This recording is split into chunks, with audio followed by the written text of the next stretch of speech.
اور ایک آخری چیز، نبی سے اگر محبت ہے تو نبی کا جب بھی نام آئے صلی اللہ علیہ وسلم کم سے کم پڑھا جائے، اور اس کے علاوہ بھی نبی پر کثرت سے درود پڑھا، جمعہ کے دن کثرت سے درود پڑھیے، دعا کے لیے جب بھی ہاتھ اٹھائیے اللہ کی حمد و ثنا بیان کیجیے، پھر درود پڑھ لیجیے۔ درود ابراہیمی سب سے بیسٹ درود ہے، اللہم صلی علی محمد وعلی آل محمد کما صلیت علی ابراہیم وعلی آل ابراہیم انک حمید مجید، اللہم بارک علی محمد وعلی آل محمد کما بارکت علی ابراہیم وعلی آل ابراہیم انک حمید مجید، سب سے بیسٹ درود ہے یہ، درود پڑھیے۔ اور یہ درود میں بتا چکا ہوں، فجر بعد کے درس میں بتا چکا ہوں میں کہ درود جو ہے، اللہ کے نبی نے ایک صحابی سے کہا تھا کہ اگر انسان بہت زیادہ کثرت سے درود پڑھے گا تو اس کے غم دور ہو جائیں گے اور اس کے گناہ معاف ہو جائیں گے۔ تو یہ درود نبی کی سے ہماری محبت کا بھی ایک اظہار ہے اور ہمارے گناہوں کی بخشش کا بھی ایک ذریعہ ہے، اس لیے اٹھتے بیٹھتے چلتے پھرتے کچھ نہیں تو کم سے کم صلی اللہ علیہ وسلم تو پڑھ ہی سکتے ہیں، اور آپ جب نبی کا نام آئے تو ضرور صلی اللہ علیہ وسلم۔ آج ہمارے نوجوان کی ڈکشنری میں نماز کے لیے کوئی ٹائم نہیں، ہاں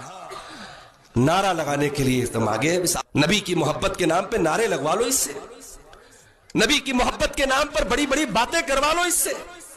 ارے جس نبی کی محبت کا تو نام لیتا ہے، کبھی جا کے پڑھ اس نبی کی زندگی میں نماز کی کتنی اہمیت تھی۔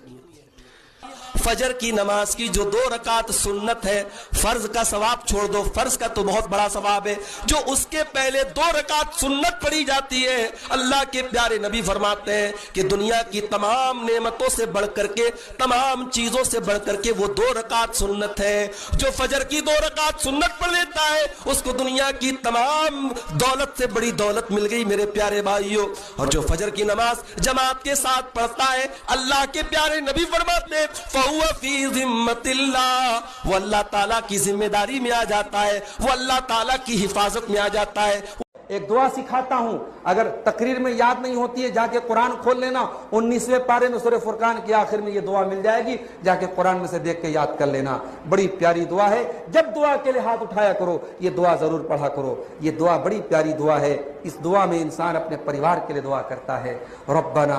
حب لنا من ازواجنا وذریاتنا قرۃ اعین واجعلنا للمتقین اماما، پروردگار ہمارے بیوی بچوں کو ہماری آنکھوں کی ٹھنڈک بنا دے، اور اے اللہ ہمیں متقیوں کا امام بنا دے، ایسے بنو کہ دنیا آپ کے تقوی کی مثال دے، اور موت ہو تو دنیا کہے کہ کوئی اچھا آدمی مر گیا۔ میرے پیارے ساتھیوں، وہ زندگی گزارو کہ آپ کے بیٹے فخر کریں کہ ہمارا باپ بڑا نیک تھا، وہ زندگی گزارو کہ آپ کی بیٹیاں فخر کریں کہ ہماری ماں بڑی تہجد گزار بڑی نیک تھی۔ میرے بھائیوں، جب ہم نیک بنیں گے، جب ہم دیندار بنیں گے، تب اپنے بچوں کو ہم دین سے جوڑیں گے، ہم نمازی بنیں گے تو بچوں کو نمازی بنائیں گے۔ ہم جمعہ کے دن کثرت سے دعا کرنی چاہیے۔